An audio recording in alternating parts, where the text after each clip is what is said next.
Hay algo inquietante en el modo en que la humanidad construye sus verdades más sagradas. Algo que estremece el alma cuando se descubre que aquello que millones veneraron como inquebrantable, como divino, como incuestionable, no es más que un entramado de voces que no logran ponerse de acuerdo.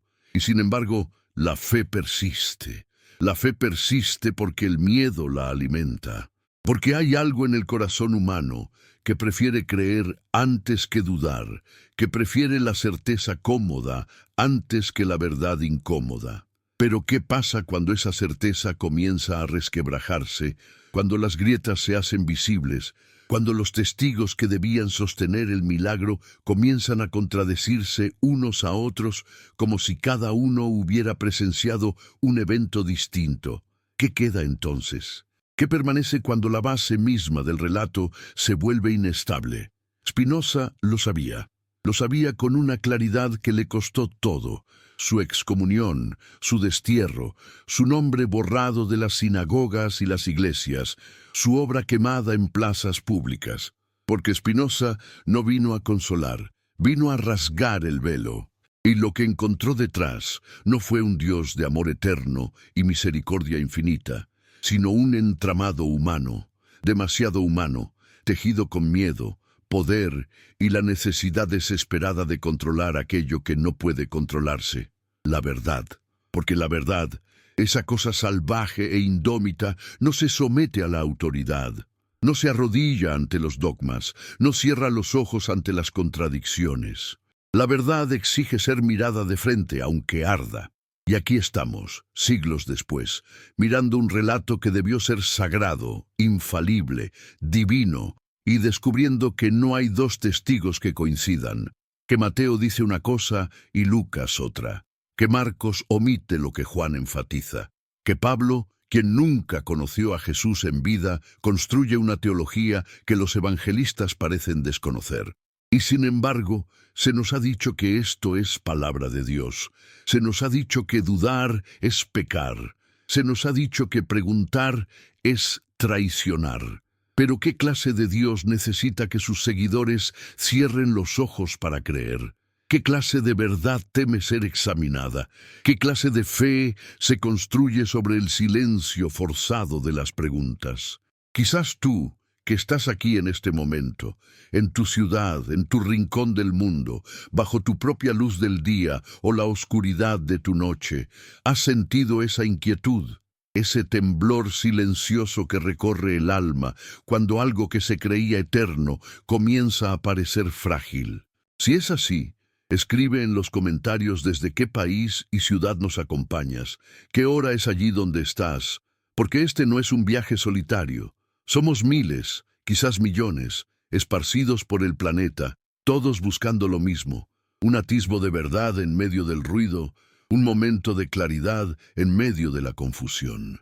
Y si este mensaje resuena contigo, compártelo con alguien cercano, con un amigo que también se atreva a cuestionar, porque las bendiciones no vienen de la obediencia ciega, sino del coraje de buscar la verdad, cueste lo que cueste.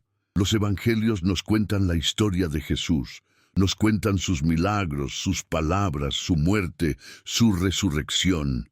Pero cuando uno mira de cerca, cuando uno se detiene a comparar, a contrastar, a preguntar, lo que encuentra no es un testimonio unificado, sino 5 versiones distintas de una misma historia, 5 voces que no logran ponerse de acuerdo en los detalles más fundamentales.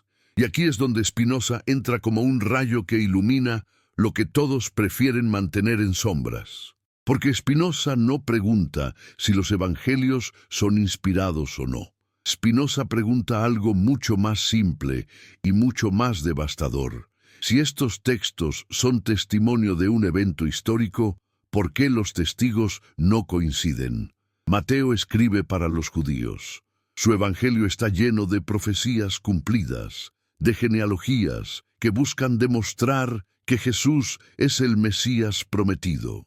Pero su relato de la Natividad contradice por completo el de Lucas. En Mateo, José y María viven en Belén. Jesús nace allí porque allí viven. Después huyen a Egipto para escapar de Herodes, y solo cuando regresan se establecen en Nazaret. En Lucas, José y María viven en Nazaret.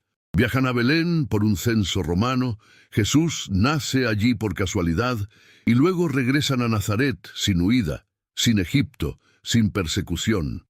Dos relatos del mismo nacimiento que no pueden ser ambos verdaderos. Y sin embargo, ambos están en la Biblia. Ambos se proclaman palabra de Dios. Ambos exigen ser creídos sin cuestionamiento. Marcos, el evangelio más antiguo, no menciona nada de esto. En Marcos no hay natividad, no hay magos, no hay estrella, no hay ángeles anunciando nada. Jesús simplemente aparece adulto, se acerca a Juan el Bautista, es bautizado y comienza su ministerio. Para Marcos, el origen de Jesús no importa. Lo que importa es su mensaje, su acción, su muerte. Pero entonces llega Juan, el último evangelio escrito décadas después, y nos dice algo completamente distinto. En Juan, Jesús no es simplemente un hombre ungido por Dios. Jesús es el Verbo, la palabra hecha carne, el Logos divino que existía desde el principio. Juan no comienza su evangelio con un nacimiento, comienza con una declaración teológica. En el principio era el Verbo, y el Verbo estaba con Dios, y el Verbo era Dios. Una afirmación que Marcos nunca hizo, que Mateo nunca sugirió, que Lucas nunca mencionó. Y luego está Pablo, quien escribió antes que cualquiera de los evangelistas. Pablo, quien nunca conoció a Jesús en vida. Pablo, quien construyó una teología entera basada en visiones, en revelaciones personales, en interpretaciones de lo que creía que Jesús significaba. Y su Jesús no es el Jesús de los evangelios. Su Jesús es cósmico, sacrificial, redentor. Su Jesús no enseña parábolas ni camina por Galilea curando enfermos. Su Jesús muere en la cruz para pagar el precio del pecado original, un concepto que Jesús mismo nunca mencionó. Pablo convierte a Jesús en una transacción teológica, un intercambio divino, un sacrificio necesario para satisfacer la ira de Dios. Pero en los evangelios Jesús habla de amor, de perdón, de misericordia, no de transacciones, no de sacrificios expiatorios. No de la ira de Dios que debe ser aplacada con sangre. Spinoza miraba todo esto y preguntaba, ¿cómo puede ser que los textos que se supone documentan la vida de una persona tan importante, tan divina, tan fundamental para la salvación de la humanidad, no puedan ponerse de acuerdo en lo más básico? Y no hablamos de detalles menores, hablamos de cuestiones centrales. Hablamos de quién era Jesús, de cómo nació, de qué enseñó, de cómo murió, de qué pasó después de su muerte. Los testigos se contradicen en todo, y sin embargo se nos dice que esto es revelación divina. Se nos dice que Dios inspiró cada palabra.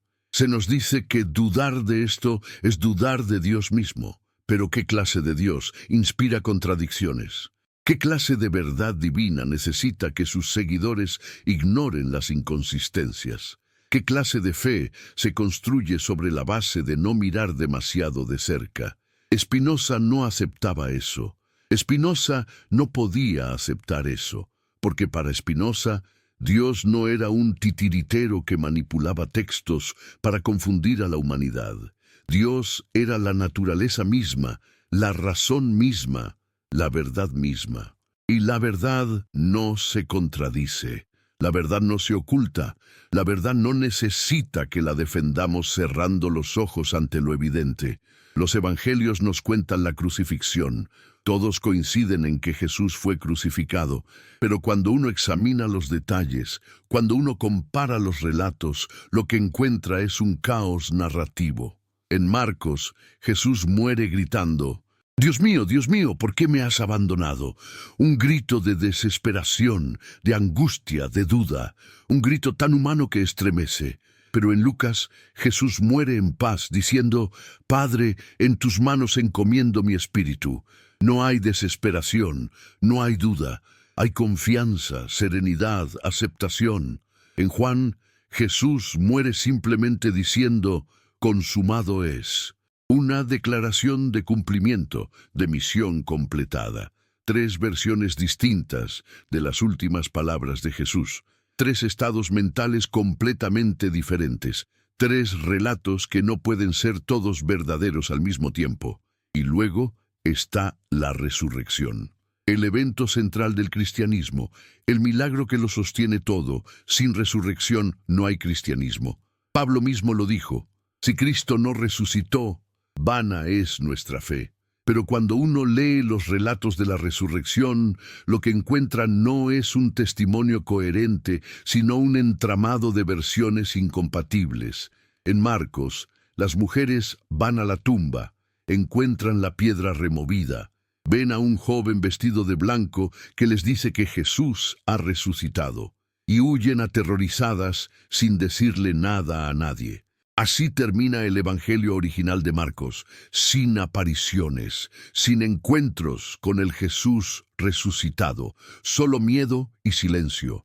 Pero Mateo no puede dejar el relato así. En Mateo, las mujeres van a la tumba, hay un terremoto, un ángel desciende del cielo, remueve la piedra, los guardias caen como muertos, y Jesús aparece a las mujeres en el camino. Hay drama, hay espectáculo.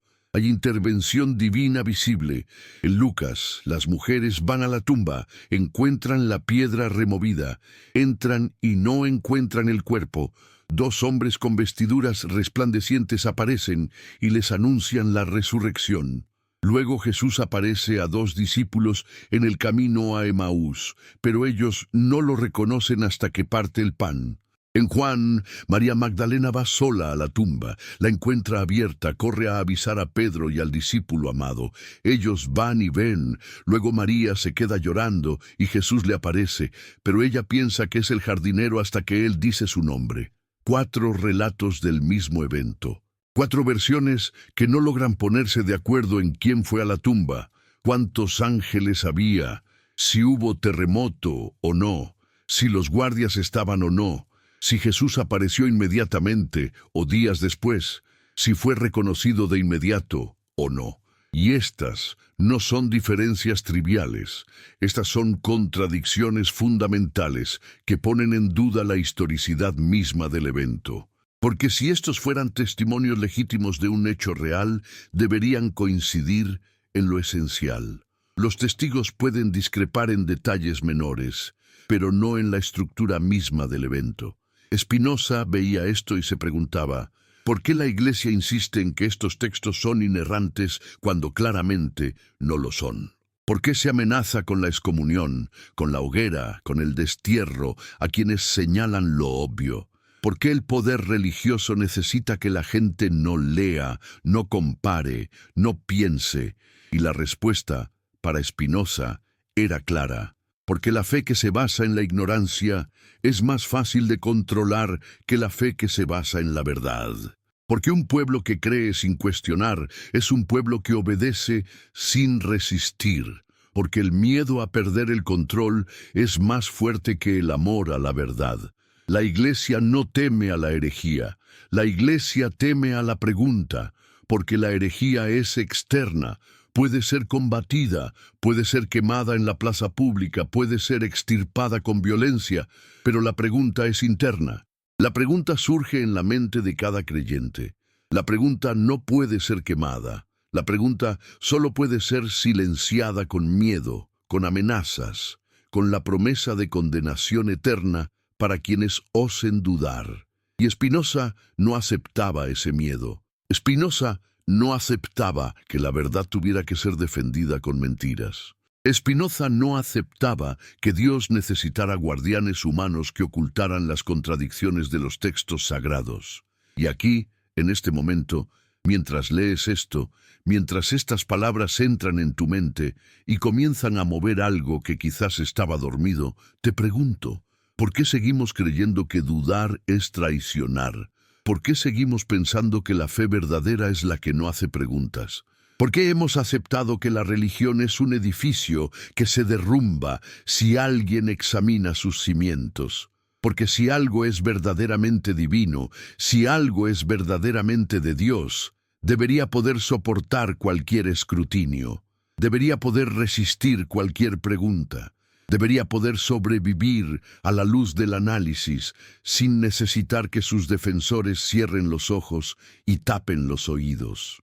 Los 5 testigos de Jesús, Mateo, Marcos, Lucas, Juan y Pablo, no coinciden porque no estaban registrando historia, estaban construyendo teología. Cada uno escribía para una audiencia distinta, con un propósito distinto, con un mensaje distinto. Mateo escribía para convencer a los judíos de que Jesús era el Mesías prometido. Lucas escribía para los gentiles, mostrando a Jesús como Salvador universal. Marcos escribía con urgencia, con inmediatez, con la creencia de que el fin del mundo estaba cerca. Juan escribía décadas después, cuando el cristianismo ya se había separado del judaísmo, cuando la teología ya había evolucionado, cuando Jesús ya no era simplemente un profeta, sino el Verbo divino encarnado. Y Pablo escribía antes que todos ellos, construyendo una teología de salvación que apenas se parecía a las enseñanzas del Jesús histórico. Y sin embargo, se nos ha dicho que todo esto es coherente, se nos ha dicho que todo esto es verdad, se nos ha dicho que Dios inspiró cada palabra, cada versión, cada contradicción, pero Spinoza no lo aceptaba. Spinoza decía que los textos sagrados debían ser leídos como cualquier otro texto, con razón, con lógica, con honestidad. Y cuando uno los lee así, lo que encuentra no es revelación divina, sino construcción humana. No encuentra a Dios hablando directamente a la humanidad, sino a seres humanos intentando comprender lo incomprensible, intentando dar sentido a lo que escapa a todo sentido, intentando construir certezas donde solo hay misterio. Y eso no es malo, eso no es algo que deba ser ocultado, eso es hermoso, eso es profundamente humano, porque muestra que la búsqueda de significado, la necesidad de trascendencia, el anhelo de algo más grande que nosotros mismos, es algo que llevamos en el corazón. Pero esa búsqueda no necesita mentiras. Esa búsqueda no necesita dogmas inamovibles. Esa búsqueda no necesita que cerremos los ojos ante las contradicciones. Esa búsqueda se vuelve más auténtica, más verdadera, más sagrada, cuando se hace con los ojos abiertos, con la mente despierta, con el coraje de enfrentar la incertidumbre sin huir hacia la comodidad de las respuestas fáciles. Spinoza fue excomulgado por esto, fue maldecido, expulsado, borrado. Su nombre no podía ser pronunciado, sus obras no podían ser leídas. Se le negó sepultura en tierra sagrada, se le negó todo reconocimiento, todo honor, todo respeto. Y sin embargo, hoy, siglos después, Spinoza es recordado como uno de los filósofos más importantes de la historia. Y aquellos que lo condenaron, aquellos que lo maldijeron, aquellos que intentaron borrar su nombre, son recordados solo como los inquisidores que no pudieron soportar la verdad. Porque la verdad no puede ser enterrada para siempre, la verdad no puede ser silenciada eternamente. La verdad siempre encuentra una manera de salir a la luz, aunque tome siglos, aunque cueste vidas, aunque exija sacrificios. Y este es solo el comienzo. Porque lo que hemos visto hasta ahora es solo la superficie. Hemos visto las contradicciones, las inconsistencias, las versiones incompatibles. Pero lo que viene ahora es más profundo. Lo que viene ahora es el corazón mismo del problema. Porque no se trata solo de que los evangelios no coincidan, se trata de por qué no coinciden. Se trata de qué revelan esas contradicciones sobre la naturaleza de la fe, sobre la construcción del poder religioso, sobre el modo en que la humanidad ha utilizado a Dios para justificar sus propias agendas. Se trata de entender que el miedo, más que el amor, ha sido el motor de la religión, y Spinoza lo sabía con una claridad que arde. El problema no es que los evangelios se contradigan, el problema es que se nos ha enseñado a no verlo. Se nos ha enseñado a leer los textos sagrados con una venda en los ojos, a aceptar sin cuestionar, a creer sin examinar. Se nos ha enseñado que la fe es ciega o no es fe, que la duda es pecado, que la pregunta es herejía, y Spinoza vino a decir que eso es precisamente lo contrario de lo que debería ser, que la fe verdadera no teme la razón, que la fe verdadera no necesita la ignorancia, que la fe verdadera se fortalece con la verdad, no con la mentira. Y mientras estas palabras resuenan en tu mente, mientras algo en tu interior comienza a despertar, recuerda que no estás solo, que hay miles, millones, esparcidos por el mundo, que también buscan la verdad, que también se atreven a preguntar, que también rechazan la comodidad de la creencia fácil. Y si este mensaje te conmueve, si estas palabras te provocan, compártelo. Compártelo con alguien que también busca, con alguien que también duda, con alguien que también siente que la verdad es más importante que la comodidad, porque las bendiciones no vienen de la obediencia ciega. Las bendiciones vienen del coraje de buscar, del valor de cuestionar, de la honestidad de enfrentar la incertidumbre sin huir. Y ahora, después de haber visto las contradicciones, después de haber examinado las inconsistencias, después de haber comprendido que los testigos no coinciden, nos adentramos en algo más profundo, más oscuro, más peligroso. Porque no se trata solo de errores de transcripción o de diferencias de perspectiva, se trata de algo mucho más fundamental. Se trata de la construcción misma de la fe cristiana. Se trata de cómo una religión que comenzó como un movimiento judío mesiánico se convirtió en una institución de poder global que moldea la realidad de miles de millones de personas. Se trata de entender que lo que llamamos cristianismo no es lo que Jesús enseñó, es lo que Pablo inventó, lo que los concilios decretaron, lo que los emperadores impusieron, lo que la Iglesia consolidó a través de siglos de control, manipulación y violencia. Spinoza entendía esto. Spinoza veía con claridad meridiana que el cristianismo, tal como existe, no es el mensaje de Jesús. Es una construcción teológica edificada sobre las ruinas de lo que Jesús pudo haber dicho o hecho.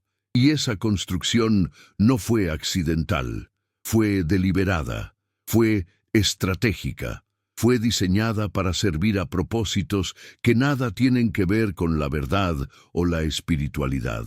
Fue diseñada para controlar, para dominar, para mantener a las masas en un estado de obediencia perpetua, mediante el miedo a la condenación eterna. Y aquí es donde las contradicciones de los evangelios se vuelven más que simples errores, se vuelven evidencia. Evidencia de que los textos fueron editados, modificados, reescritos, adaptados a las necesidades de cada comunidad, de cada época, de cada agenda política y teológica. Los evangelios no son testimonios neutrales de eventos históricos. Son documentos de propaganda, son herramientas de construcción comunitaria, son narrativas diseñadas para convencer, para convertir, para consolidar una visión particular de quién era Jesús y qué significaba su mensaje. Mateo escribía para judíos que necesitaban ser convencidos de que Jesús era el Mesías. Por eso su evangelio está lleno de profecías cumplidas, de referencias al Antiguo Testamento, de genealogías que conectan a Jesús con David y Abraham. Mateo no estaba escribiendo historia, estaba escribiendo teología judía reinterpretada. Estaba intentando demostrar que Jesús era el cumplimiento de las promesas hechas a Israel. Y para hacer eso, Mateo no dudó en modificar, en adaptar, en inventar detalles que hicieran encajar a Jesús en el molde mesiánico. La historia de la huida a Egipto, por ejemplo, no aparece en ningún otro evangelio. Solo Mateo la cuenta. Y la cuenta porque necesita cumplir una profecía del Antiguo Testamento que dice: «De Egipto llamé a mi hijo». Pero esa profecía en su contexto original no tiene nada que ver con el Mesías. Es una referencia al éxodo de Israel de Egipto, pero Mateo la toma, la reinterpreta y construye toda una narrativa alrededor de ella. Jesús tiene que ir a Egipto porque la profecía dice que de Egipto será llamado. No importa que históricamente no haya evidencia de esa huida. No importa que Lucas cuente una historia completamente distinta. Lo que importa es que la profecía se cumpla. Y esto no es un caso aislado. Todo el Evangelio de Mateo está construido así.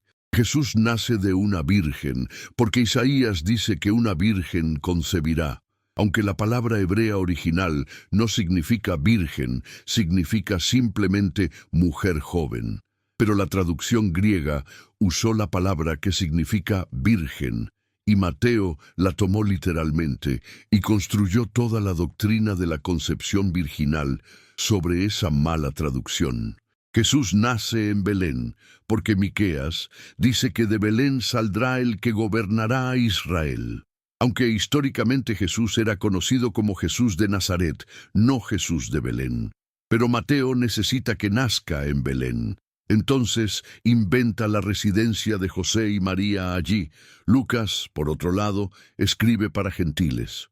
Para personas que no conocen las profecías judías, que no les importan las genealogías, que necesitan ver a Jesús como Salvador universal, no solo como Mesías judío, entonces Lucas cuenta una historia distinta, una historia donde Jesús nace en Belén no porque sus padres vivan allí, sino porque un censo romano los obliga a viajar. Un censo que, históricamente, nunca ocurrió de la manera que Lucas describe. Un censo que nunca obligó a nadie a viajar a la ciudad de sus ancestros. Pero Lucas necesita que Jesús nazca en Belén para cumplir la profecía, y necesita explicar cómo una familia de Nazaret termina en Belén. Entonces inventa el censo, y aquí es donde Spinoza hace la pregunta devastadora. Si estos textos son inspirados por Dios, ¿por qué necesitan mentir? ¿Por qué necesitan inventar eventos históricos para hacer encajar a Jesús en un molde profético? ¿Por qué Dios necesitaría que sus agiógrafos falsearan la historia para demostrar que su Hijo es quien dicen que es? La respuesta es obvia pero incómoda, porque no son inspirados por Dios. Son escritos por humanos, con agendas humanas, intentando convencer a audiencias humanas de una narrativa teológica humana. Marcos, el evangelio más antiguo, no tiene nada de esto.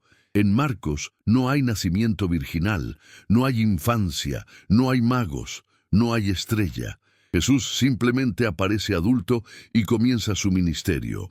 Para Marcos, lo que importa no es cómo nació Jesús, sino qué hizo y qué enseñó. Marcos escribe con urgencia, con inmediatez, con la creencia de que el fin del mundo está cerca.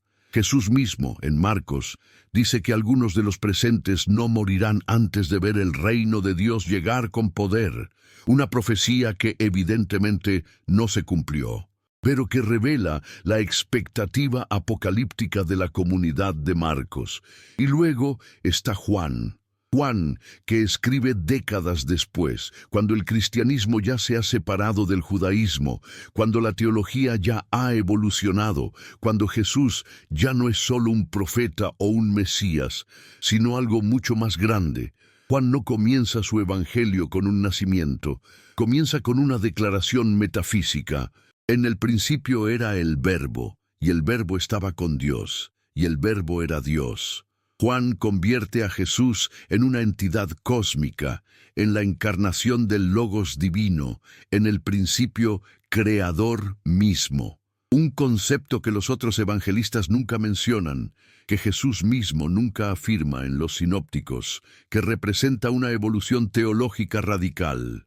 En Juan, Jesús no enseña en parábolas. No hay parábolas en el Evangelio de Juan. En Juan, Jesús da largos discursos teológicos sobre su propia naturaleza divina. Yo soy el pan de vida, yo soy la luz del mundo, yo soy la resurrección y la vida, yo y el Padre somos uno. Declaraciones que no aparecen en los otros evangelios. Declaraciones que muestran una cristología completamente desarrollada. Una teología que ha tenido décadas para evolucionar, para ser debatida, para ser refinada. Y Pablo, quien escribió antes que cualquiera de los evangelistas, quien nunca conoció a Jesús en vida, quien construyó toda su teología basándose en una visión, en una experiencia mística en el camino a Damasco. Pablo no habla del Jesús histórico, no cita sus enseñanzas, no menciona las parábolas, no habla de los milagros. Para Pablo, lo único que importa es la cruz y la resurrección. Jesús no es un maestro de sabiduría. Jesús es un sacrificio expiatorio. Es el Cordero que quita el pecado del mundo. Es el segundo Adán que deshace el pecado del primero. Pablo inventa toda una teología del pecado original y la redención que Jesús nunca enseñó. Pablo convierte el judaísmo en algo nuevo, algo que los judíos mismos no reconocerían. Pablo dice que la ley ya no importa, que la circuncisión ya no importa, que lo único que importa es la fe en Cristo crucificado. Y esta es la teología que se volvió dominante.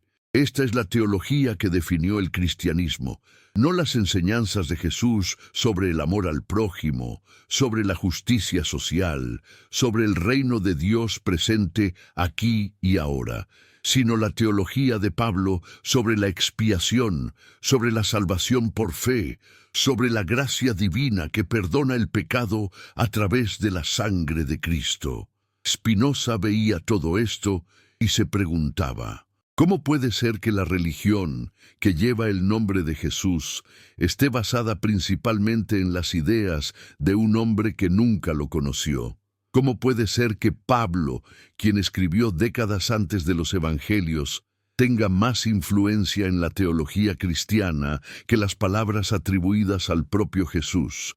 Y la respuesta es simple, porque el cristianismo no es la religión de Jesús.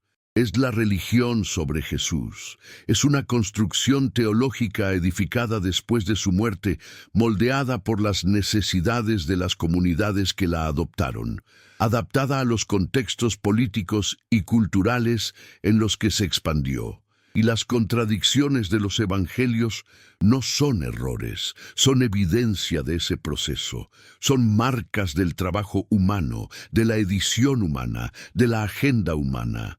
Cada evangelista escribía para una audiencia específica, con un propósito específico, con un mensaje específico, y no les importaba que sus relatos no coincidieran con los de otros, porque no estaban escribiendo para que fueran compilados en un solo libro. No sabían que sus evangelios serían eventualmente unidos en un canon, comparados lado a lado, examinados por generaciones futuras. Escribían para sus comunidades, para sus tiempos, para sus necesidades.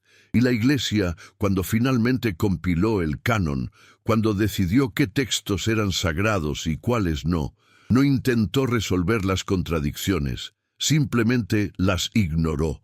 Declaró que todo era palabra de Dios y esperó que nadie las notara. Y durante siglos funcionó, porque la mayoría de la gente no podía leer.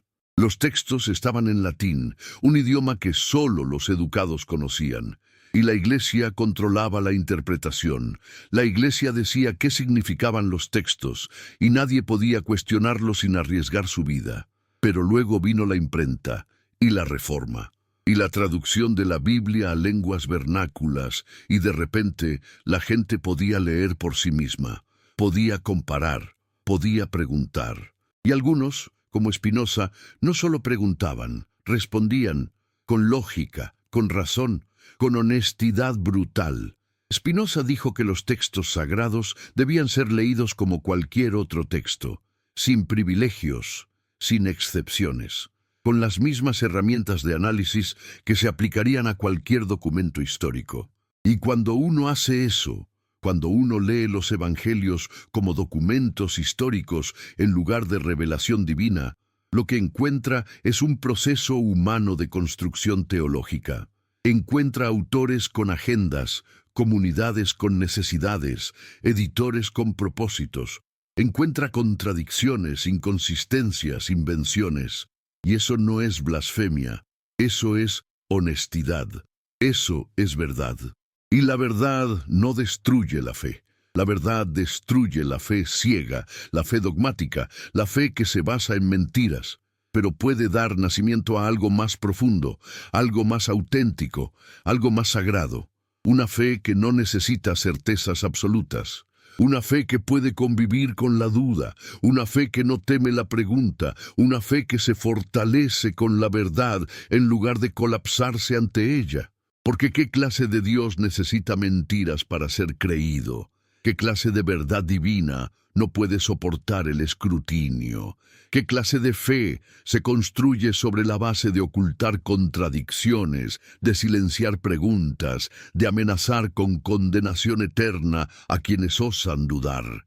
Esa no es fe, eso es miedo. Y el miedo nunca ha sido un camino hacia lo divino. Spinoza lo sabía. Por eso fue excomulgado. Por eso fue maldecido. Por eso su nombre fue borrado, porque habló verdades que el poder religioso no podía tolerar, porque mostró que el emperador estaba desnudo, porque se atrevió a decir en voz alta lo que muchos pensaban en silencio, que los textos sagrados no son tan sagrados como pretenden, que las contradicciones son evidencia de construcción humana, que la fe no necesita la mentira. Y aquí, en este momento, mientras estas palabras penetran en tu mente, mientras algo en tu interior comienza a moverse, a despertar, a cuestionar, pregúntate, ¿por qué he creído sin examinar? ¿Por qué he aceptado sin cuestionar? ¿Por qué he tenido miedo de dudar? Porque ese miedo no viene de Dios, ese miedo viene de quienes necesitan que no dudes, de quienes necesitan que no preguntes, de quienes necesitan que creas ciegamente, porque su poder depende de tu obediencia. Y si estas palabras resuenan en ti, si algo en tu corazón reconoce la verdad de lo que se está diciendo aquí, entonces compártelo. Compártelo con alguien que también busca, con alguien que también duda, con alguien que también siente que hay algo profundamente equivocado en el modo en que se nos ha enseñado a creer. Porque la verdad no se propaga a través del poder o la amenaza. La verdad se propaga a través del coraje de quienes la hablan y la comparten. Las bendiciones no vienen de repetir dogmas. Las bendiciones vienen de buscar honestamente, de cuestionar valientemente, de vivir auténticamente. Y esa búsqueda nunca termina, porque la verdad no es un destino al que se llega, es un camino que se recorre. Y Spinoza caminó ese camino hasta el final, aunque le costó todo. Y ahora, siglos después, sus palabras siguen vivas, siguen resonando, siguen desafiando a quienes tienen el coraje de escucharlas. Y esto apenas comienza, porque hemos visto las contradicciones, hemos visto las agendas, hemos visto cómo los evangelios no coinciden. Pero ahora viene lo más profundo. Ahora viene el corazón mismo del problema, porque no se trata solo de textos contradictorios. Se trata de qué revelan esas contradicciones sobre la naturaleza misma de la fe, sobre el modo en que la religión se construye, sobre el papel del miedo en mantener la creencia. Se trata de entender que el cristianismo, tal como existe, no es lo que Jesús enseñó, es lo que el poder consolidó, y Spinoza lo vio con una claridad que arde. Una claridad que incluso hoy, siglos después, sigue siendo peligrosa, sigue siendo radical, sigue siendo capaz de desmoronar certezas que parecían eternas, porque la verdad, esa cosa salvaje e indómita, no puede ser enterrada para siempre, no puede ser silenciada eternamente, y aunque tome siglos, aunque cueste vidas, aunque exija sacrificios, siempre encuentra una manera de salir a la luz.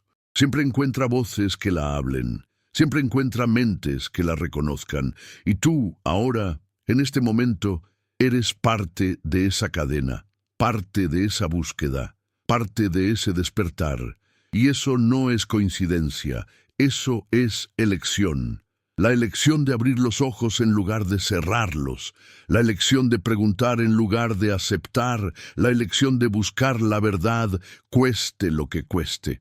Y ahora, Después de haber visto cómo los testigos se contradicen, después de haber comprendido que los evangelios son construcciones teológicas más que testimonios históricos, después de haber comenzado a despertar de la cómoda ilusión de la certeza dogmática, entramos en el corazón de la tormenta, entramos en el lugar donde Spinoza se vuelve más peligroso, más herético, más devastador.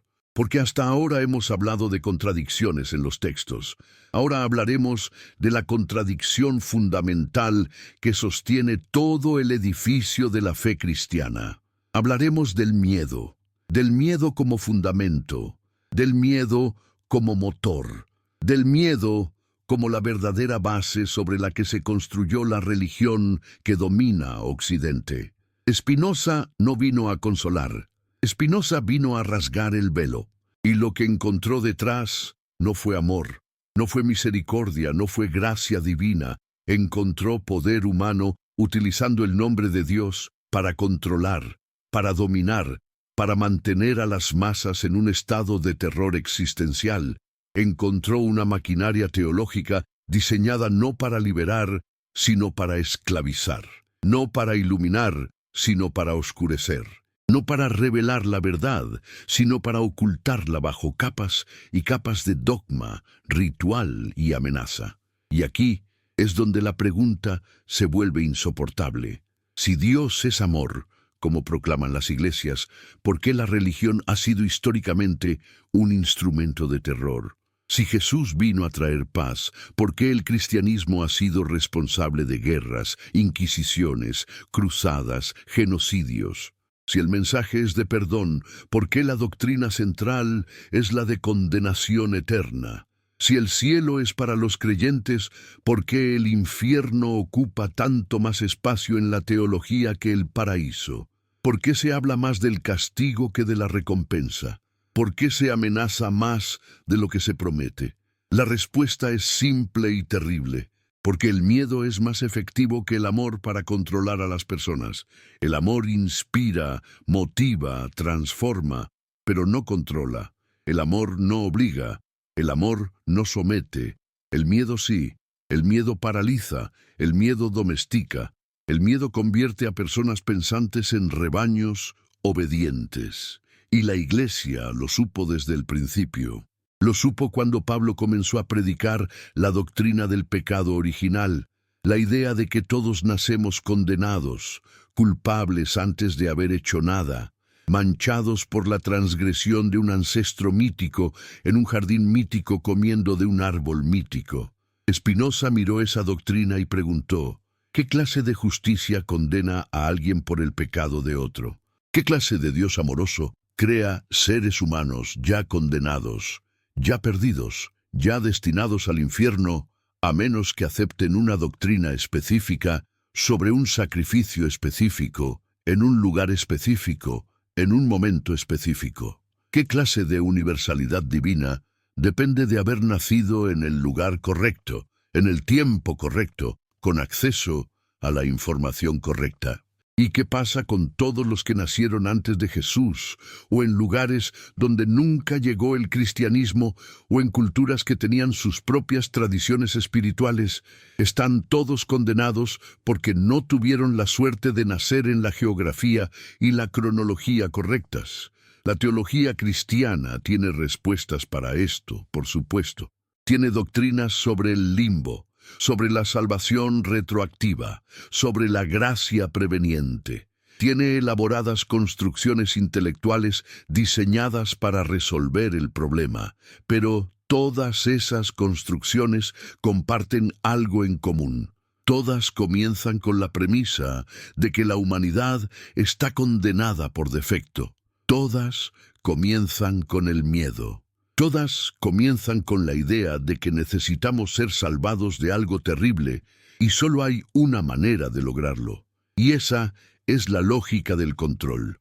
Crear un problema que no existe, convencer a la gente de que tienen ese problema y luego ofrecer la única solución. Es el modelo perfecto de dominación. Primero te digo que estás enfermo, luego te digo que la enfermedad es mortal. Luego te digo que solo yo tengo la cura. Y luego te digo que si no aceptas mi cura, morirás y arderás por toda la eternidad. Y no es solo muerte, es tormento eterno, es dolor infinito, es separación de Dios que es peor que cualquier sufrimiento imaginable. Spinoza veía esto y se horrorizaba, no por el concepto de Dios, sino por el uso que se le daba. Porque para Spinoza, Dios era naturaleza, era razón, era verdad. Dios no era un tirano celestial esperando castigar a quienes no creyeran correctamente. Dios no era un juez vengativo contando pecados y asignando castigos. Dios era la totalidad de lo que existe, la sustancia infinita de la que todo es manifestación. Y en esa visión no hay lugar para el infierno. No hay lugar para la condenación eterna. No hay lugar para el miedo como instrumento de control. Pero la Iglesia necesitaba el infierno, necesitaba la amenaza. Porque sin la amenaza, la gente podría preguntarse ¿por qué necesitan la Iglesia en absoluto? Si no hay condenación eterna, ¿qué sentido tiene la salvación? Si no hay infierno, ¿qué poder tiene el sacerdote? Si no hay castigo divino, ¿por qué obedecer las reglas eclesiásticas? Y entonces la Iglesia construyó el infierno. Lo describió en detalle espantoso, lo pintó en las paredes de las catedrales, lo predicó desde los púlpitos, lo usó para aterrorizar generaciones y funcionó. Durante siglos funcionó. La gente vivía con miedo, miedo a morir sin confesión, miedo a morir en pecado mortal, miedo a la excomunión, que significaba condenación eterna, miedo a dudar, porque la duda era tentación del demonio, miedo a preguntar, porque la pregunta era soberbia intelectual, miedo a pensar, porque el pensamiento podía llevar a conclusiones heréticas. Y así la Iglesia mantuvo el control, no a través del amor, no a través de la sabiduría, no a través de la verdad, a través del miedo. Y los evangelios, con todas sus contradicciones, son evidencia de cómo ese control se construyó. Porque los evangelios no fueron escritos para revelar la verdad histórica sobre Jesús. Fueron escritos para construir una narrativa teológica que sirviera a los propósitos de las comunidades que los crearon. Y esos propósitos cambiaban según el contexto. Mateo necesitaba convencer a judíos escépticos. Marcos necesitaba preparar a su comunidad para el inminente fin del mundo. Lucas necesitaba presentar el cristianismo como religión respetable para el mundo greco-romano. Juan necesitaba elevar a Jesús a estatus divino para competir con otras religiones mistéricas. Y Pablo necesitaba crear una teología universal que trascendiera las fronteras étnicas del judaísmo. Cada uno escribió su evangelio, su buena nueva, según su necesidad. Y ninguno se preocupó por verificar los hechos, por consultar fuentes, por asegurarse de que su versión coincidiera con las otras, porque no estaban escribiendo historia, estaban escribiendo teología. Estaban construyendo fe, y la fe, según la definición religiosa, no requiere evidencia. La fe es creer sin ver, la fe es aceptar sin cuestionar, la fe es someterse a la autoridad eclesiástica que dice qué es verdad y qué no lo es. Pero Spinoza no aceptaba esa definición de fe. Para Spinoza, la fe verdadera no era creer sin evidencia. La fe verdadera era vivir éticamente, amar al prójimo, buscar la verdad. Y esa fe no necesitaba textos infalibles, no necesitaba dogmas inamovibles, no necesitaba amenazas de condenación. Esa fe se basaba en la razón, en la experiencia, en la búsqueda honesta de entender la realidad tal como es, no como nos gustaría que fuera. Y aquí es donde Spinoza se vuelve más radical, porque Spinoza no solo cuestiona los textos, cuestiona la idea misma de revelación, cuestiona la noción de que Dios habla a través de libros, de que la verdad divina puede ser capturada en palabras humanas, de que hay textos sagrados que deben ser obedecidos sin cuestionamiento. Para Spinoza, Dios no revela, Dios es. Dios no habla en palabras. Dios se manifiesta en la naturaleza, en la razón, en la estructura misma de la realidad. Y si queremos conocer a Dios, no necesitamos leer textos antiguos, escritos por personas que vivieron en contextos culturales completamente distintos. Necesitamos estudiar la naturaleza, necesitamos usar la razón, necesitamos observar, pensar, analizar, comprender. Necesitamos filosofía, no teología. Necesitamos ciencia, no dogma. Necesitamos libertad de pensamiento, no obediencia ciega.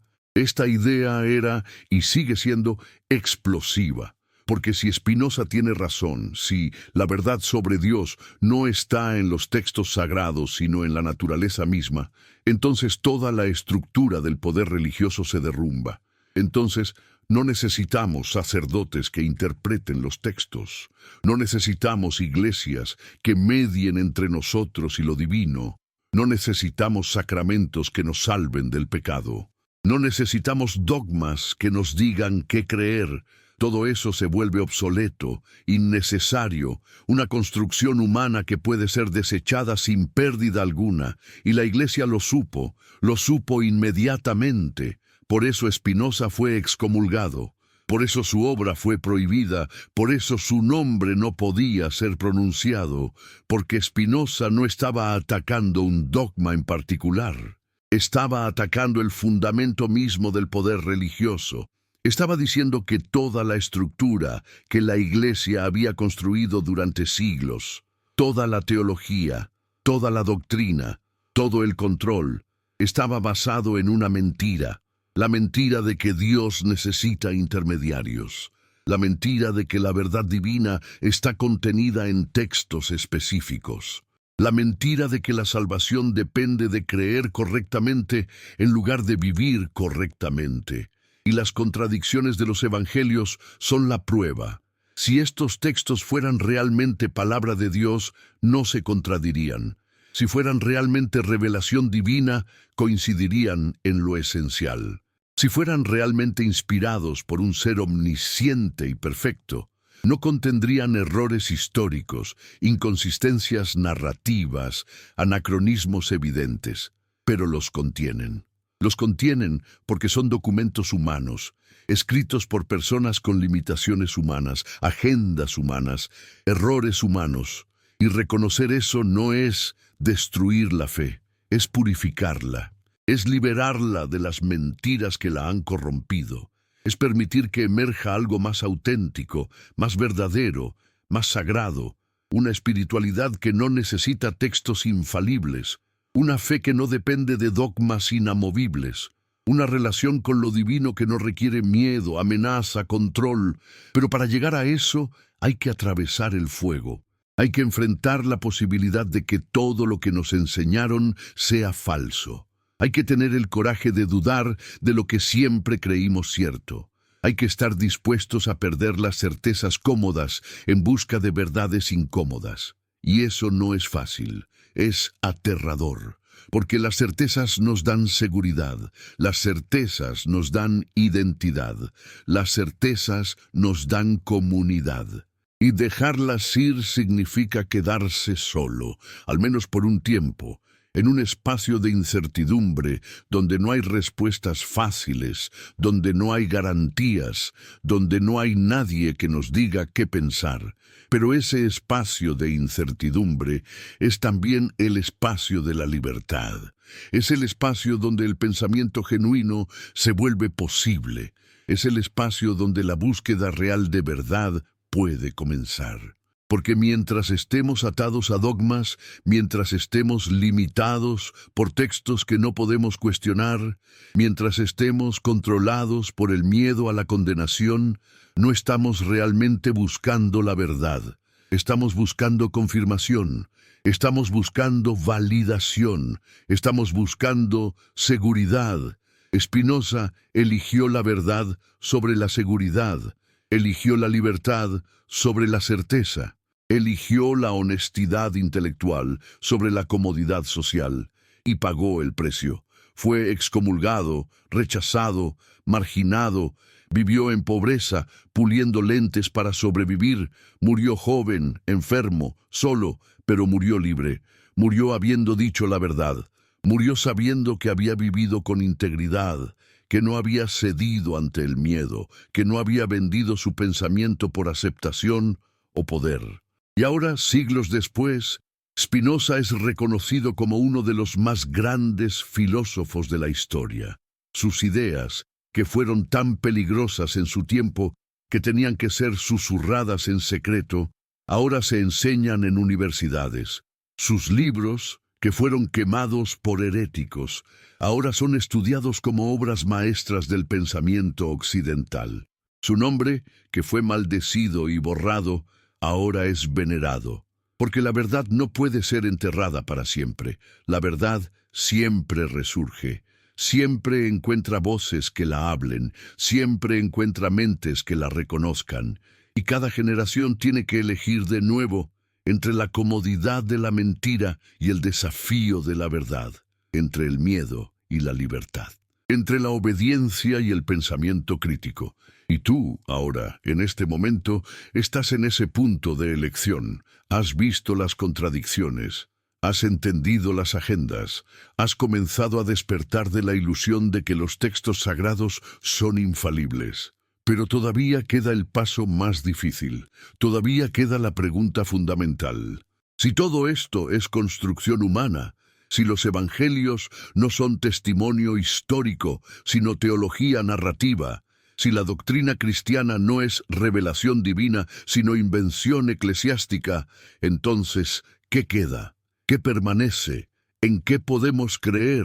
Y aquí es donde Spinoza ofrece algo revolucionario, algo que va más allá de simplemente demoler las estructuras del poder religioso.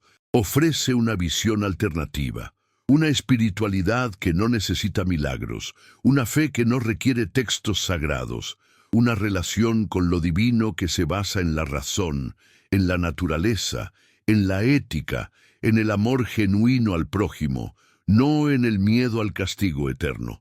Para Spinoza, Dios es todo lo que existe, no es una persona, no es un ser separado del universo, es la sustancia misma del universo, es la naturaleza en su totalidad.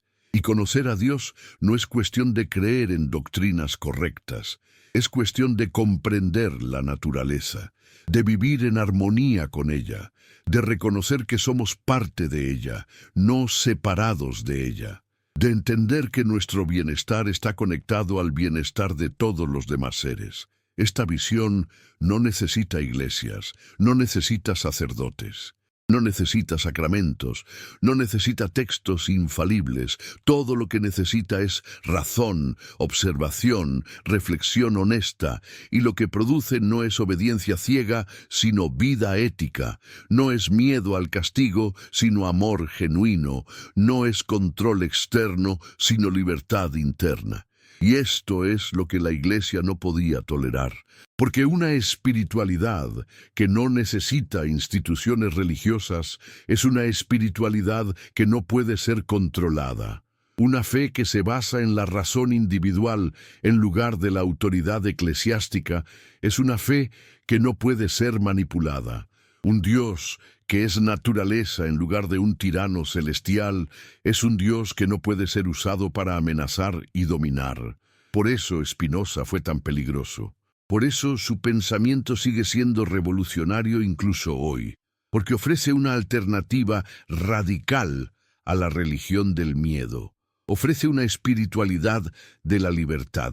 Y esa espiritualidad, una vez que se comprende, una vez que se interioriza, una vez que se vive, hace imposible volver a la jaula de la obediencia dogmática. Y mientras estas palabras penetran en tu conciencia, mientras algo en tu interior se remueve y despierta, recuerda que no estás solo en este viaje.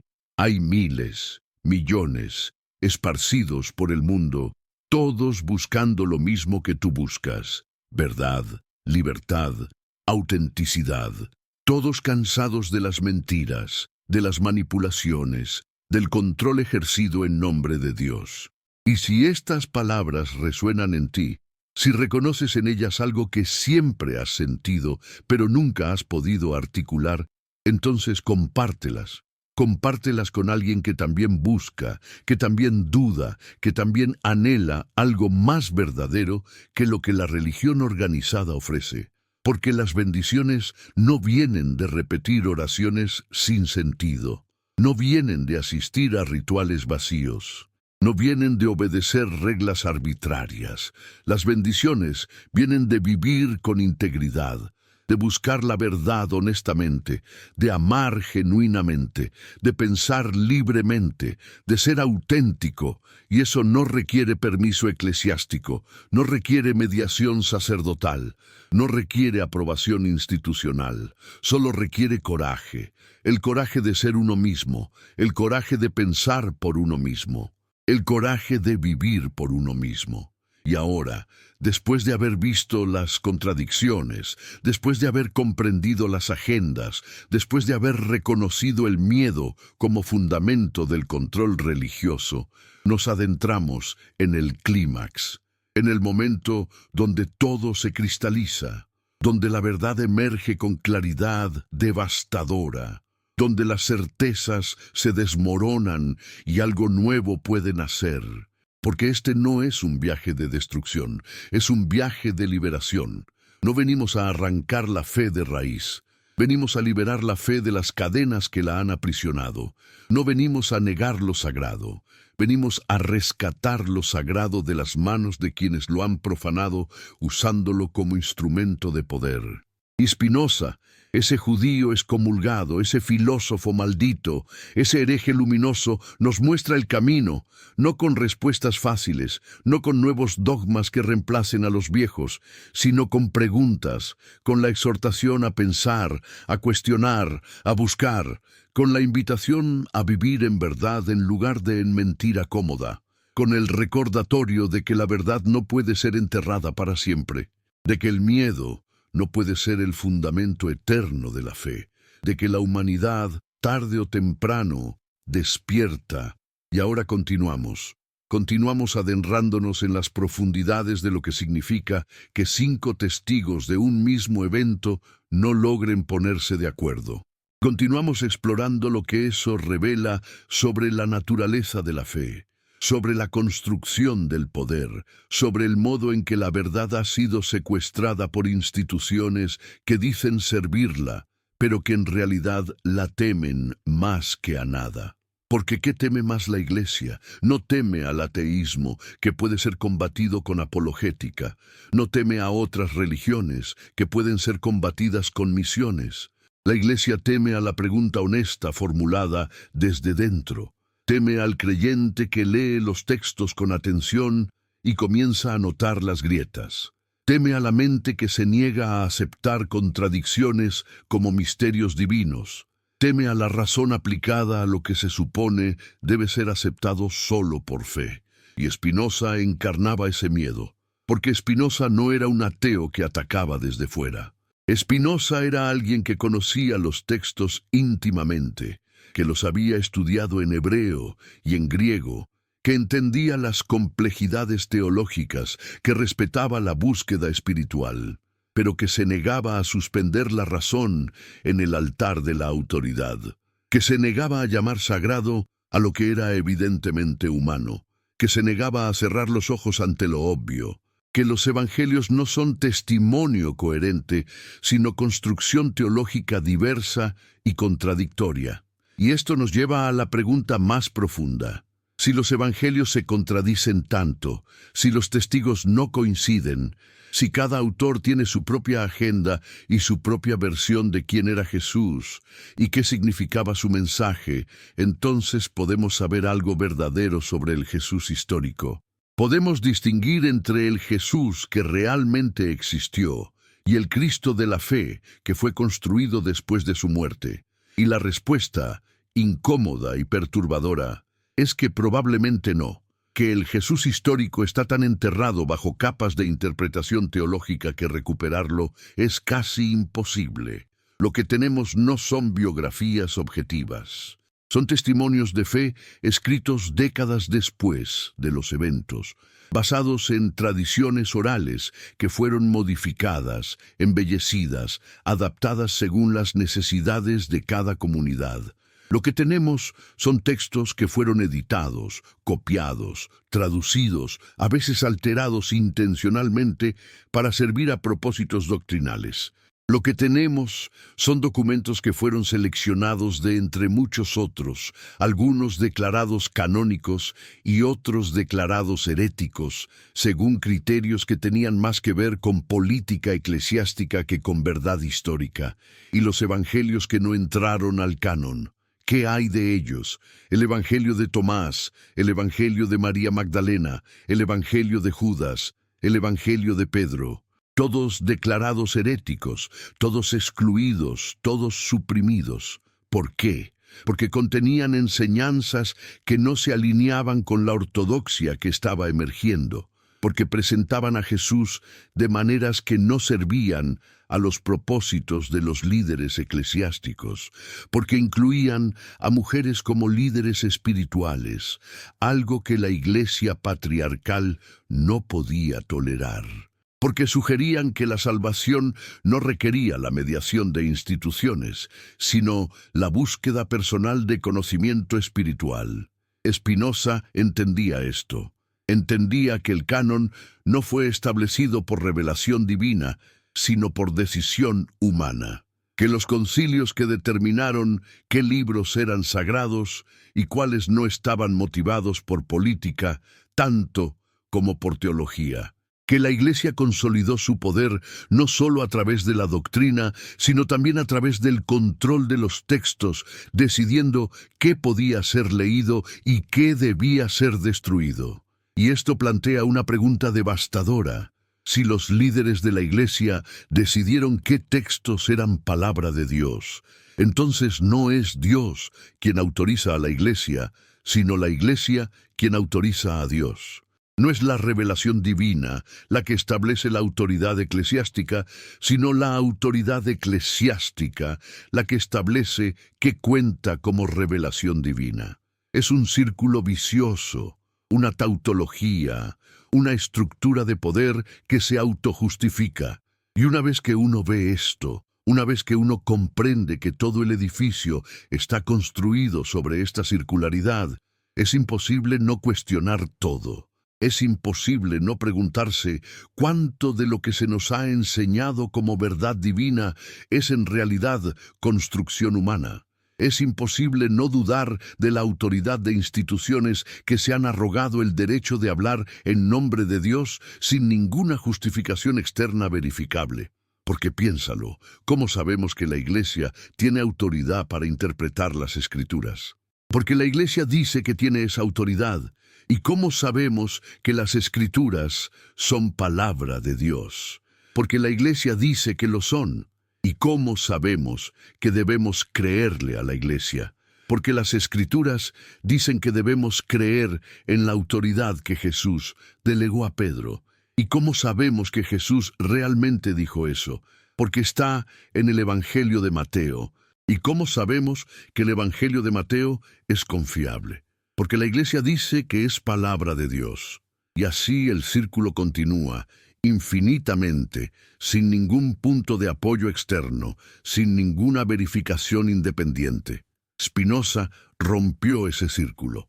Lo rompió aplicando los mismos estándares de análisis a los textos sagrados que aplicaría a cualquier otro texto. Lo rompió negándose a aceptar que la Biblia era especial simplemente porque la tradición decía que lo era. Lo rompió insistiendo en que la verdad no necesita protección institucional, que si algo es verdaderamente de Dios, debería poder defenderse por sí mismo, sin necesidad de amenazas, excomuniones, hogueras.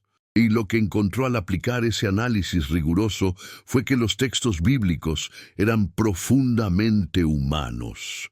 Contenían errores de hecho, contenían contradicciones internas, contenían anacronismos que revelaban que fueron escritos mucho después de los eventos que describían.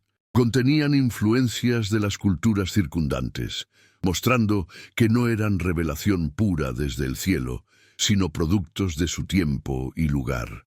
Por ejemplo, el relato de la creación en Génesis. Spinoza notó que había dos relatos distintos, contradictorios entre sí. En Génesis 1, Dios crea al hombre y a la mujer simultáneamente, como el último acto de la creación, después de las plantas y los animales. En Génesis 2, Dios crea primero al hombre, luego las plantas y los animales, y finalmente a la mujer, formada de la costilla del hombre, dos versiones incompatibles del mismo evento. Y sin embargo, ambas están en la Biblia, presentadas como palabra de Dios. Para los teólogos tradicionales, esto era un misterio, algo que debía ser armonizado a través de interpretación ingeniosa. Pero para Spinoza era evidencia clara de que estos textos eran compilaciones de tradiciones distintas, escritas por autores distintos en tiempos distintos, y luego editadas juntas sin preocupación por la consistencia interna. Eran documentos humanos que reflejaban las creencias y cosmologías de pueblos antiguos, no revelación directa de un ser omnisciente. Y esto es importante, porque si uno acepta que Génesis es mitología humana, entonces ¿por qué deberíamos tratar los evangelios de manera diferente? ¿Por qué deberíamos suspender el análisis crítico cuando llegamos al Nuevo Testamento? ¿Qué hace que esos textos sean especiales? Y la respuesta que da la Iglesia es simplemente porque son especiales, porque son inspirados, porque son distintos. Pero eso no es argumento, eso es simplemente repetir la conclusión como si fuera premisa. Spinoza exigía evidencia, exigía razones, exigía que las afirmaciones extraordinarias fueran respaldadas por evidencia extraordinaria. Y lo que encontró fue que no había tal evidencia.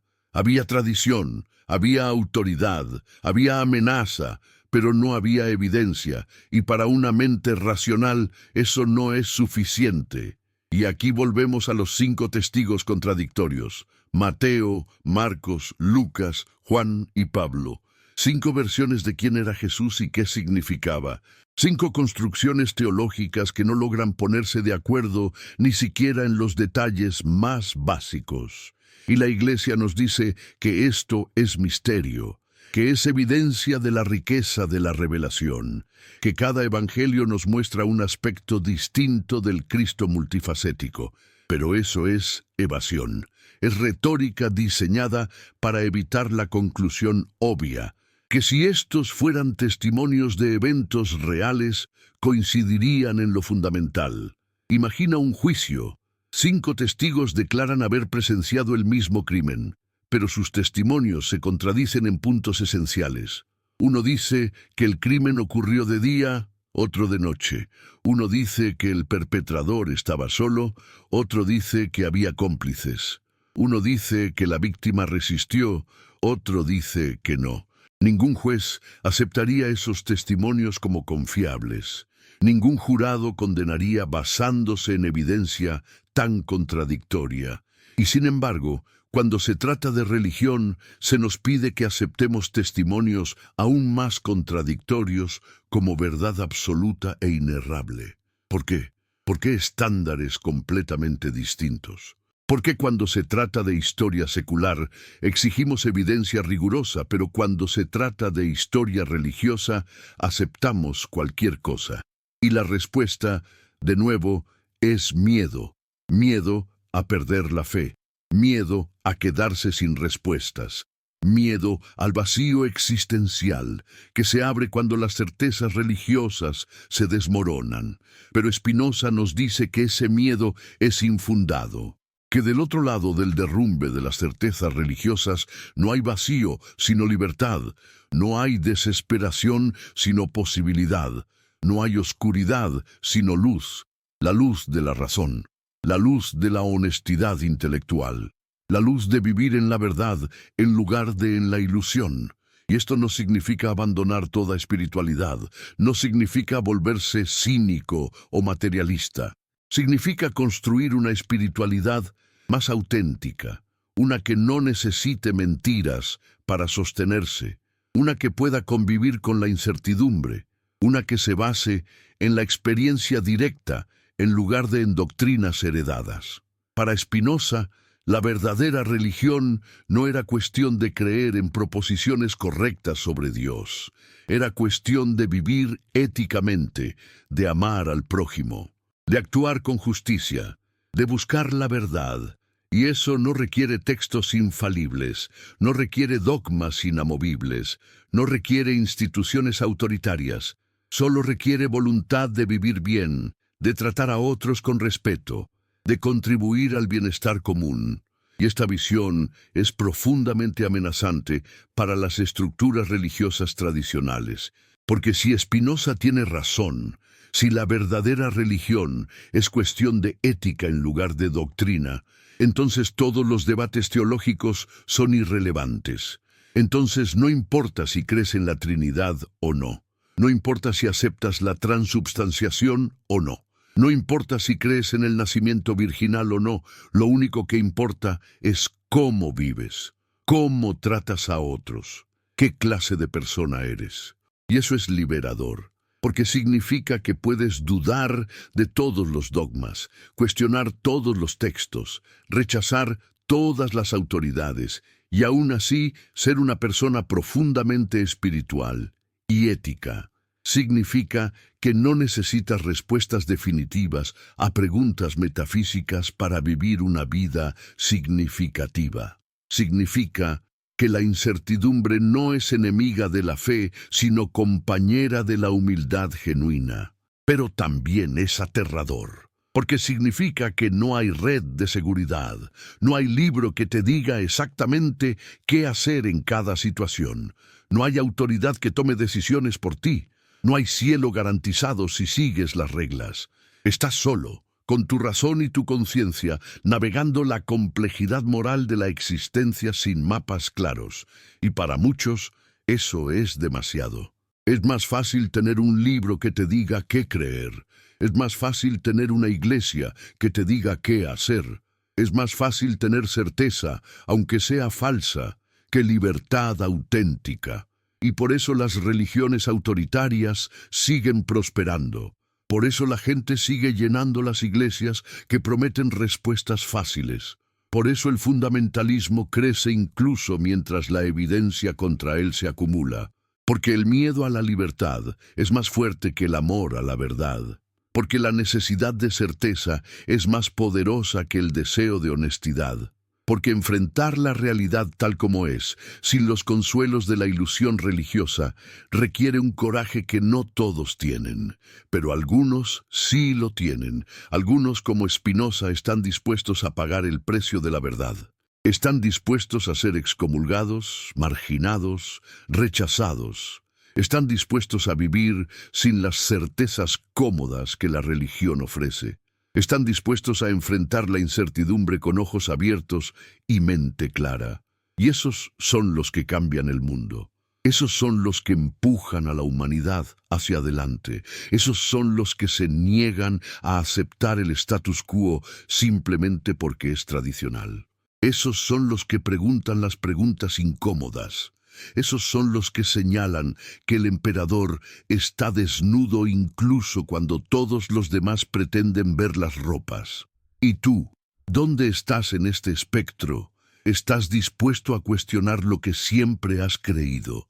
¿Estás dispuesto a examinar los fundamentos de tu fe sin miedo a lo que puedas encontrar? ¿Estás dispuesto a elegir la verdad sobre la comodidad, la libertad sobre la certeza, la honestidad sobre la ilusión? Porque esa es la elección que Spinoza nos presenta, no entre creer y no creer, sino entre pensar y no pensar, entre examinar y aceptar, entre vivir con los ojos abiertos o con los ojos cerrados, y no es una elección que se hace una vez. Es una elección que se hace cada día, en cada momento en que nos enfrentamos a algo que desafía nuestras creencias establecidas. Y los 5 testigos contradictorios de Jesús nos presentan exactamente ese desafío. nos obligan a elegir. O aceptamos las contradicciones como misterio divino, cerramos los ojos ante lo obvio y mantenemos nuestras creencias intactas. O reconocemos las contradicciones como lo que son, evidencia de construcción humana, y nos permitimos cuestionar todo el edificio doctrinal que se ha construido sobre esos textos. No hay opción intermedia cómoda. No puedes reconocer las contradicciones y al mismo tiempo mantener la creencia en la inerrancia bíblica. No puedes admitir que los evangelios son construcciones teológicas y al mismo tiempo insistir en que son testimonio histórico confiable. No puedes tener ambas cosas. Tienes que elegir, y la elección que hagas determinará no solo lo que crees, sino quién eres. Porque somos lo que elegimos enfrentar o evitar. Somos lo que decidimos examinar o ignorar. Somos el resultado de las preguntas que nos atrevemos a hacer o que nos negamos a considerar. Spinoza eligió hacer las preguntas. Eligió enfrentar las contradicciones. Eligió seguir la verdad donde quiera que lo llevara, sin importar el costo. Y el costo fue alto. Pero también lo fue la recompensa de vivir con integridad, de no tener que mentirse a sí mismo, de poder mirarse al espejo y ver a alguien que vive en la verdad, no en la ilusión. Y esa es la invitación que Spinoza nos extiende a través de los siglos, la invitación a pensar por nosotros mismos, a cuestionar la autoridad, a examinar las Escrituras con el mismo rigor que examinaríamos cualquier otro texto, a no tener miedo de las respuestas que podamos encontrar, a confiar en que la verdad, sea cual sea, es mejor que la mentira más hermosa. Y mientras esta invitación resuena en tu mente, mientras algo en tu interior se agita y comienza a despertar, recuerda que este viaje no lo haces solo. Hay millones que han caminado este camino antes que tú. Hay miles que lo están caminando ahora contigo. Hay innumerables que lo caminarán después de ti. Y todos compartimos la misma búsqueda.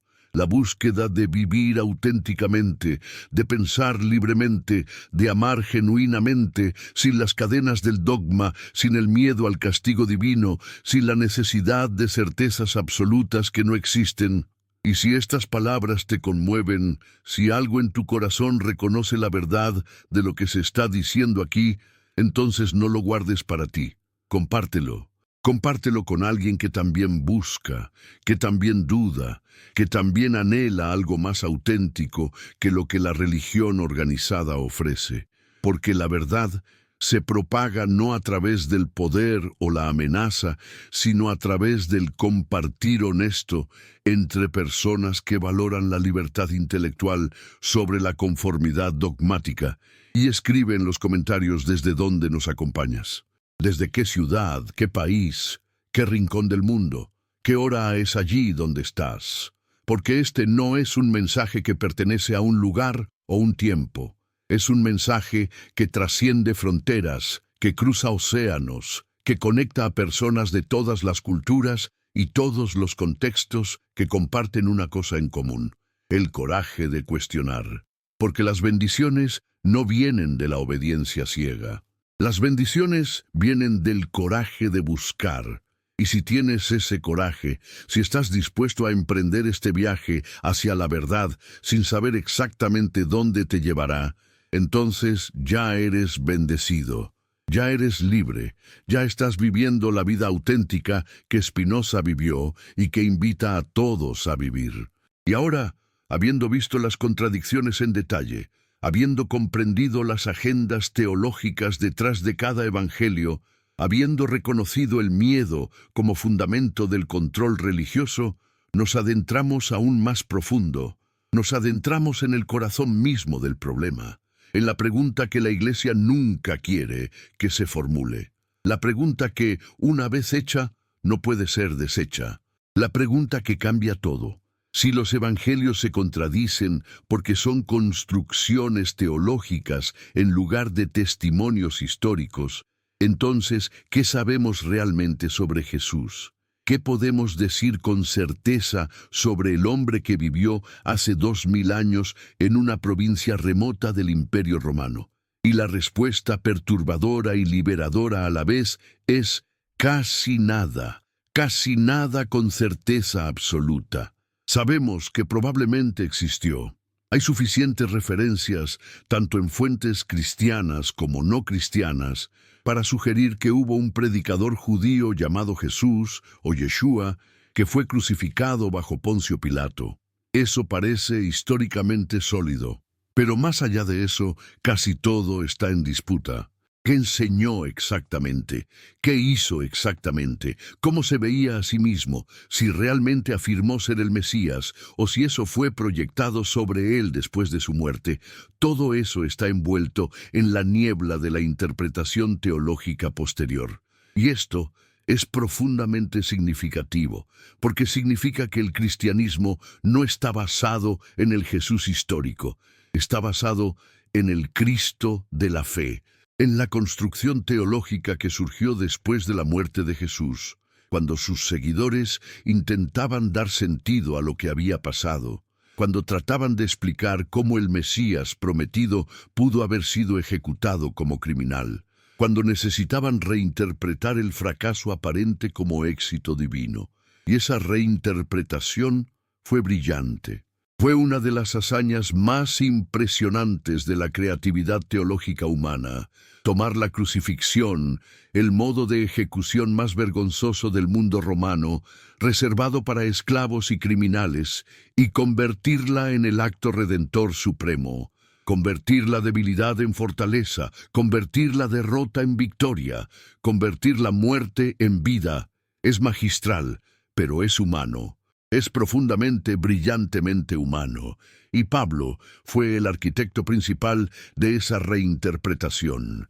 Pablo, quien nunca conoció a Jesús en vida, quien tuvo una experiencia visionaria que interpretó como encuentro con el Cristo resucitado, quien construyó toda una teología sobre esa experiencia. Y la teología de Pablo es la que se volvió dominante. Es la que define el cristianismo hasta el día de hoy. No las enseñanzas del Jesús histórico sobre el reino de Dios, sobre la justicia social, sobre el amor radical, sino la teología de Pablo sobre el pecado, la expiación, la salvación por fe. Y los evangelios, escritos décadas después de Pablo, ya están influenciados por su teología.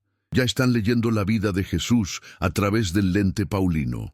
Ya están interpretando cada palabra, cada acción, cada evento a la luz de la crucifixión y resurrección. Ya están construyendo narrativas que hacen que todo apunte hacia ese fin teológicamente significativo. Por eso los evangelios no son biografías neutrales, son proclamaciones de fe, son anuncios de buenas nuevas. Son invitaciones a creer en una interpretación particular de quién era Jesús y qué significaba. Y cada evangelista tiene su propia versión de esa interpretación, su propia énfasis, su propia audiencia, su propia agenda. Y esto nos devuelve a la pregunta fundamental: ¿qué hacemos con esta información? ¿Qué hacemos cuando nos damos cuenta de que los textos que considerábamos sagrados e inerrables son en realidad documentos humanos, falibles, contradictorios? ¿Qué hacemos cuando comprendemos que la fe cristiana, tal como existe, no es lo que Jesús enseñó, sino lo que otros enseñaron sobre él después de su muerte? Para algunos, esto es el fin de la fe, es la destrucción de todo lo que creían. Y no los culpo, porque si uno ha construido toda su vida, toda su identidad, toda su cosmovisión sobre la premisa de que la Biblia es palabra inerrable de Dios, entonces descubrir que no lo es puede ser devastador. Puede sentirse como si el piso se abriera bajo los pies. Puede sentirse como si todo perdiera sentido. Pero para otros, esto es el comienzo de algo nuevo. Es la liberación de dogmas que nunca tuvieron mucho sentido. Es la oportunidad de construir una espiritualidad más auténtica, más honesta, más en sintonía con la realidad tal como es. Es la posibilidad de mantener lo valioso del mensaje de Jesús, el amor radical, la compasión, la justicia social, sin tener que aceptar toda la bagaje teológica que se le agregó después. Y Spinoza ofrece un camino para hacer precisamente eso. Ofrece una manera de ser espiritual sin ser dogmático, de buscar a Dios sin necesitar textos infalibles, de vivir éticamente sin temer el castigo eterno, de encontrar significado sin necesitar certezas absolutas. Para Spinoza, el mensaje esencial de toda verdadera religión es simple: ama a tu prójimo y busca la justicia. Todo lo demás, toda la teología elaborada, todos los dogmas complejos, todos los rituales prescritos, son adiciones humanas que a menudo oscurecen en lugar de iluminar ese mensaje simple. Y si uno lee los evangelios con este lente, si uno busca ese mensaje esencial debajo de todas las capas de interpretación teológica, lo encuentra. Lo encuentra en las enseñanzas de Jesús sobre amar a los enemigos, sobre cuidar a los pobres, sobre no juzgar, sobre perdonar. Lo encuentra en las parábolas sobre el buen samaritano, sobre el hijo pródigo, sobre la oveja perdida. Lo encuentra en las acciones de Jesús comiendo con recaudadores de impuestos y pecadores, desafiando las autoridades religiosas hipócritas, defendiendo a los marginados. Y ese mensaje no necesita que Jesús haya nacido de una virgen, no necesita que haya caminado sobre el agua, no necesita que haya resucitado físicamente de entre los muertos. El mensaje es válido por sí mismo. Es verdadero porque es ético, porque es compasivo, porque funciona, no porque esté respaldado por milagros o profecías cumplidas, y esto es liberador. Porque significa que podemos valorar las enseñanzas de Jesús sin tener que creer afirmaciones sobrenaturales imposibles de verificar. Podemos seguir su ejemplo de compasión y justicia sin tener que aceptar la teología de Pablo sobre expiación vicaria. Podemos ser inspirados por su vida sin tener que creer que era literalmente Dios encarnado. Y esto no es deshonrar a Jesús, es honrarlo más auténticamente. Porque reconocerlo como humano, como uno de nosotros, como alguien que vivió con tanta integridad y compasión que transformó el mundo, es quizás más significativo que elevarlo a estatus divino inalcanzable. Un Dios perfecto que realiza milagros no nos inspira a cambiar. Pero un humano imperfecto que elige amar radicalmente, a pesar de todas las dificultades, eso sí nos inspira. Eso nos muestra que nosotros también podemos hacerlo. Y Spinoza lo entendía. Entendía que el poder transformador del mensaje de Jesús no depende de su divinidad, sino de su humanidad. Que lo que nos conmueve no es que Dios haya caminado entre nosotros disfrazado de hombre, sino que un hombre haya vivido tan bien, tan éticamente, tan amorosamente, que sus contemporáneos vieran lo divino en él.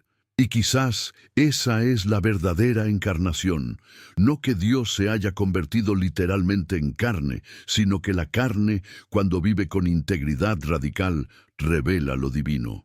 Que todos tenemos esa posibilidad, que todos podemos encarnar lo sagrado a través de cómo vivimos, cómo amamos, cómo tratamos a otros. Y esa visión no necesita iglesias que medien el acceso a lo divino. No necesita sacerdotes que administren sacramentos. No necesita textos infalibles que dicten cada creencia.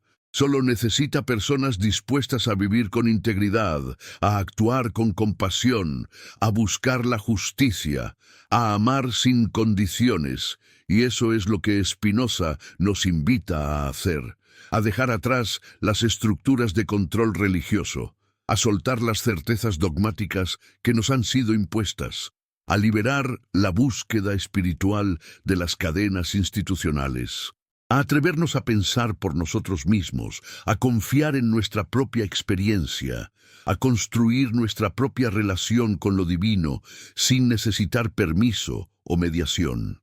Y mientras estas ideas penetran en tu conciencia, mientras algo en tu interior comienza a expandirse y liberarse, recuerda que este no es el fin, sino el principio de una búsqueda más auténtica, el principio de una vida más libre, el principio de una espiritualidad que no necesita mentiras para sostenerse. Y si este mensaje resuena contigo, si reconoces en él algo verdadero que siempre has sentido, pero nunca has podido articular, entonces no lo guardes. Compártelo con alguien que también busca, con un amigo cercano que también duda, con alguien que también anhela algo más auténtico. Porque las bendiciones verdaderas no vienen de repetir credos muertos, vienen de vivir verdades vivas, y esa vida verdadera comienza cuando nos atrevemos a cuestionar, a pensar, a ser libres. Y ahora, habiendo atravesado el territorio peligroso del cuestionamiento, habiendo visto las contradicciones, habiendo comprendido las agendas, habiendo reconocido la construcción humana detrás de los textos sagrados, nos acercamos al clímax final, al momento donde todo lo que hemos explorado se cristaliza en una verdad simple pero revolucionaria. Una verdad que Spinoza vivió y por la que pagó el precio más alto. Una verdad que una vez comprendida no puede ser olvidada. Una verdad que libera y aterroriza a la vez.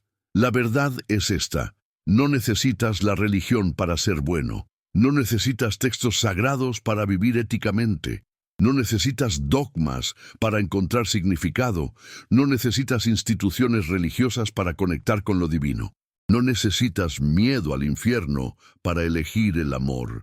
No necesitas promesas de cielo para hacer lo correcto. Y esa verdad es el fin del poder religioso tal como lo conocemos.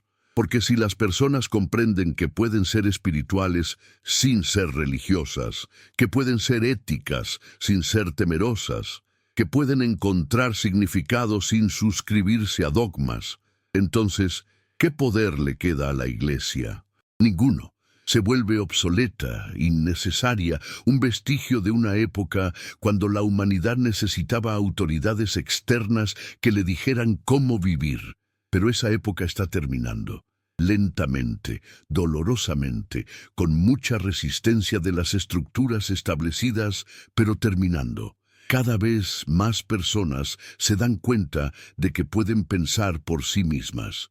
Cada vez más personas cuestionan las doctrinas que les fueron enseñadas en la infancia. Cada vez más personas eligen la honestidad intelectual sobre la conformidad religiosa. Y los 5 testigos contradictorios son símbolo de ese despertar. Son la evidencia innegable de que lo que se nos presentó como verdad divina es en realidad construcción humana. Son la prueba de que dudar no es traición, sino honestidad. Son la invitación a abrir los ojos y ver las cosas como son, no como nos han dicho que son. Y cuando uno abre los ojos, cuando uno realmente mira sin el filtro del dogma, lo que ve es hermoso. Ve a seres humanos tratando de encontrar sentido en un universo vasto y misterioso. Ve a comunidades construyendo narrativas que les ayuden a enfrentar el sufrimiento, la muerte, la incertidumbre. Ve a personas creando significado donde no hay significado intrínseco, construyendo valores donde no hay valores objetivos, eligiendo el amor donde el universo es indiferente. Y eso no es menos sagrado por ser humano, es más sagrado. Porque significa que nosotros, con toda nuestra fragilidad y nuestras limitaciones, somos los creadores de sentido, somos los portadores de valores, somos los que elegimos el amor sobre el odio, la compasión sobre la crueldad, la verdad sobre la mentira. Y esa es la verdadera divinidad, no un ser separado del universo que nos observa y nos juzga, sino el potencial dentro de cada uno de nosotros de trascender nuestros instintos egoístas y vivir con integridad. El potencial de crear belleza donde hay fealdad. El potencial de traer luz donde hay oscuridad. El potencial de elegir una y otra vez ser mejores de lo que nuestras circunstancias nos invitan a ser, y Spinoza vivió ese potencial. Vivió con tanta integridad que prefirió el destierro a la mentira. Vivió con tanta honestidad que rechazó posiciones prestigiosas que habrían requerido comprometer su pensamiento. Vivió con tanta libertad que no temió la muerte, porque sabía que había vivido verdaderamente, sin máscaras, sin pretensiones, sin engaños, y esa es la invitación final, la invitación a vivir con esa misma integridad, a elegir la verdad sobre la comodidad, a preferir la libertad sobre la certeza, a atreverse a ser auténtico en un mundo que constantemente presiona hacia la conformidad. No es un camino fácil, nunca lo ha sido. Spinoza lo sabía. Lo sabía cuando fue excomulgado, lo sabía cuando vivía en pobreza, lo sabía cuando moría joven, rechazado por las comunidades religiosas tanto judías como cristianas. Pero también sabía algo más, sabía que había vivido bien, que había vivido libre, que había vivido en la verdad, y esa es la única bendición que realmente importa. No la aprobación de instituciones religiosas, no la promesa de recompensas celestiales, no la seguridad de dogmas inamovibles, sino la paz que viene de vivir auténticamente, la libertad que viene de pensar por uno mismo, el significado que viene de elegir conscientemente cómo vivir en lugar de simplemente aceptar lo que otros dictan. Y mientras estas palabras finales resuenan en tu mente, mientras todo lo que hemos explorado juntos se asienta en tu conciencia, pregúntate, ¿qué elección haré? ¿Cerraré los ojos y volveré a la comodidad de las certezas dogmáticas? ¿O los mantendré abiertos y enfrentaré la incertidumbre con coraje? ¿Seguiré aceptando lo que me han enseñado sin cuestionar? ¿O comenzaré a pensar por mí mismo, a examinar las evidencias, a buscar la verdad honestamente? Porque esa es la elección que cada generación debe hacer. Esa es la elección que tú debes hacer ahora, y no es una elección que otros pueden hacer por ti. No es algo que puedes delegar a autoridades religiosas o textos sagrados, es tu elección, tu responsabilidad, tu libertad. Y si eliges la verdad, si eliges el cuestionamiento, si eliges la libertad, entonces, bienvenido. Bienvenido a una comunidad invisible de buscadores que se extiende a través de los siglos y alrededor del mundo. Bienvenido a la compañía de Spinoza y todos los que, como él, prefirieron la verdad a la mentira, la libertad a la esclavitud, la honestidad a la hipocresía. Y escribe en los comentarios desde dónde nos acompañas, desde qué ciudad, qué país, bajo qué cielo, a qué hora lees estas palabras, porque necesitamos saber que no estamos solos. Necesitamos ver que somos miles, millones, esparcidos por el planeta, todos buscando lo mismo, una vida más auténtica, un pensamiento más libre, una espiritualidad más honesta. Y comparte este mensaje, compártelo con alguien que también busca, con alguien que también duda, con alguien que también necesita saber que está bien cuestionar, que es noble dudar, que es valiente pensar por uno mismo. Porque las bendiciones verdaderas no vienen de obedecer sin pensar, vienen de elegir conscientemente, de vivir auténticamente, de amar genuinamente. Los 5 testigos contradictorios nos han mostrado el camino. Nos han mostrado que los textos que considerábamos inerrables son humanos, falibles, contradictorios, y esa revelación, lejos de destruir la fe, puede purificarla, puede liberarla de las cadenas del dogma, puede permitir que emerja algo más verdadero, más auténtico, más sagrado, y esa es la promesa de Spinoza. No la promesa de respuestas fáciles, no la promesa de certezas reconfortantes, sino la promesa de que la verdad, aunque incómoda, es siempre mejor que la mentira, que la libertad, aunque aterradora, es siempre preferible a la esclavitud, que la vida auténtica, aunque difícil, es la única vida que vale la pena vivir, porque al final, cuando llegue el momento de mirar atrás en nuestra vida, ¿qué querremos ver? Querremos ver que vivimos con integridad o que nos conformamos con la hipocresía conveniente. Querremos ver que buscamos la verdad o que nos escondimos en mentiras cómodas. Querremos ver que fuimos libres o que fuimos esclavos de dogmas muertos. La elección es tuya, siempre ha sido tuya, y nunca ha sido más importante que ahora, en este momento, mientras estas palabras penetran en tu conciencia y algo en tu interior se despierta. Algo que siempre estuvo ahí, pero que fue silenciado por el miedo, por la autoridad, por la necesidad de pertenecer. Despierta, piensa, cuestiona, vive. Esa es la invitación final, esa es la herencia de Spinoza. Esa es la verdad que 5 testigos contradictorios revelan cuando finalmente nos atrevemos a mirar sin miedo.